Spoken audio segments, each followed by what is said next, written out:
Okay, assalamu alaikum. Hello everyone, this is Ali sir, Masterman coaching institute এর পক্ষ হতে।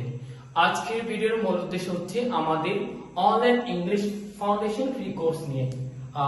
আমাদের এই কোর্সটি অনলাইন এন্ড অফলাইন দুই পেজে শেখানো হবে। আমাদের এই কোর্সটি তিন ভাগে ভাগ করা হয়েছে, লেভেল 1, লেভেল 2, লেভেল 3। লেভেল 1 এ আমরা যে বিষয়গুলো শেখাবো pronunciation, drill, phonics, basic spoken, basic grammar. আমাদের লেভেল 1 কমপ্লিট হয়ে গেলে আমরা যে বিষয়গুলো স্টুডেন্টকে শেখাবো vocabulary, listening skill and reading skill, এগুলো কমপ্লিট হয়ে গেলে আমরা স্টুডেন্টদেরকে যে বিষয়গুলো শেখাবো freehand writing, presentation and viva. আপনারা সম্পূর্ণ কোর্সটি পেয়ে যাবেন Masterman coaching institute Facebook and YouTube পেজে। আর যারা অফলাইনে করতে চান আমাদের মাস্টারম্যান কোচিং ইনস্টিটিউট পেজে নক দিয়ে বিস্তারিত জেনে নিন। Thanks for watching this video. আসসালামু আলাইকুম।